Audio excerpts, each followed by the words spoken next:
Galileo গ্যালিলে একজন ইতালীয় পদার্থবিজ্ঞানী, জ্যোতির্বিজ্ঞানী, গণিতজ্ঞ এবং দার্শনিক, যিনি বৈজ্ঞানিক বিপ্লবের সাথে বেশ নিবিড়ভাবে সম্পৃক্ত।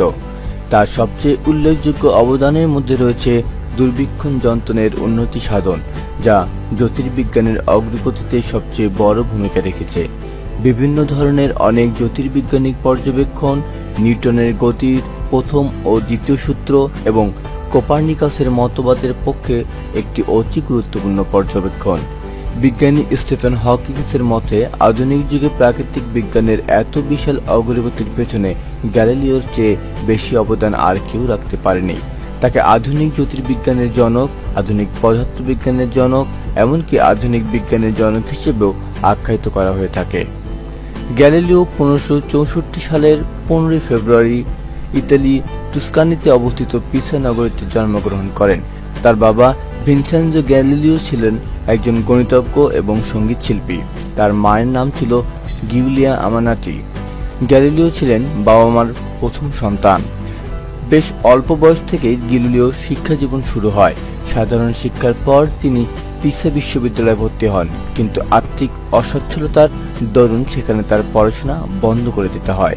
তারপরেও 1589 সালে গ্যালিলিও পিসা বিশ্ববিদ্যালয়ে অধ্যাপনার জন্য একটি পদ পান এবং সেখানে তিনি গণিত পড়ানো শুরু করেন।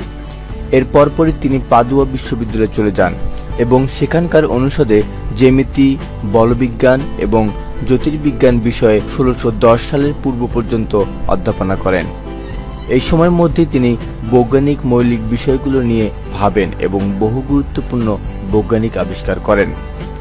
গ্যালিলিও ও মারিয়া গাম্বা 3 সন্তানের জন্ম দেন, কিন্তু তারা বিবাহ বন্ধনে আবদ্ধ হননি। গ্যালিলিও একজন নিবেদিত রোমান ক্যাথলিক ছিলেন বলে যে ধারণা প্রচলিত আছে তা মেনে নিলে তার বিবাহ বহির্ভূত এই যৌনচার অনেকটাই অবাস্তব মনে হয়। তাদের 2 মেয়ে ও 1 ছেলে জন্মেছিল। 1612 সালে গ্যালিলিও রোমে গিয়ে একাডেমিয়া ডেল লেন্সিতে যোগ দেন। সেখানে তিনি মূলত সৌর কলঙ্ক পর্যবেক্ষণ করেন। 1622 সালে গ্যালিলিও তার বিখ্যাত বই দ্য আসাইয়াস রচনা করেন, যা 1623 সালে স্বীকৃতি পাওয়ার পর প্রকাশিত হয়। 1624 সালে পৃথিবীর প্রথম অণুবীক্ষণ যন্ত্র তৈরি করেন গ্যালিলিও। 1634 সালে তার বড় মেয়ের মৃত্যুর পর গ্যালিলিও অনেকটাই ভেঙে পড়েন। বড় মেয়ে তাকে সবসময় সঙ্গ দিত। এই অকাল মৃত্যুতে তাই গ্যালিলিও হয়ে পড়েন নিঃসঙ্গ। 1638 সালে গ্যালিলিও লিডেন থেকে তার সর্বশেষ বই টু নিউ সায়েন্সেস প্রকাশ করেন।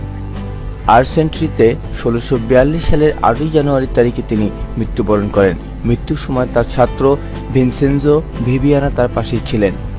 1609 সালে গ্যালিলিও স্বাধীনভাবে এবং উন্নত ধরনের দূরবীক্ষণ যন্ত্র নির্মাণ ও এই যন্ত্রকে জ্যোতির্বিজ্ঞানে সার্থকভাবে প্রয়োগ করেন।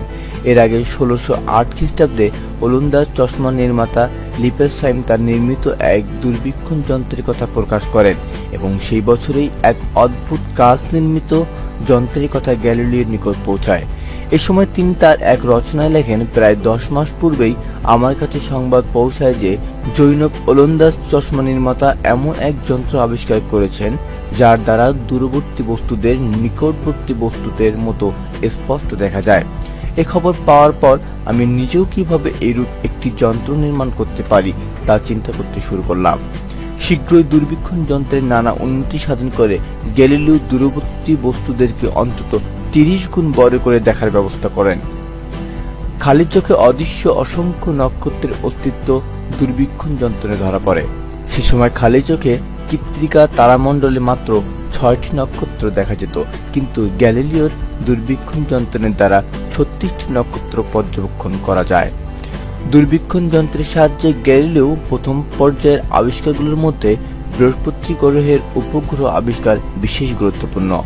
বৃহস্পতির উপগ্রহের আবিষ্কারের মধ্য দিয়ে প্রমাণ হয় যে গ্রহ নক্ষত্র প্রভৃতি জ্যোতিষ্করা একমাত্র পৃথিবীকে কেন্দ্র করেই ঘুরতে থাকে। প্রাচীন জ্যোতির্বিদদের এই মতবাদ সত্য নয়।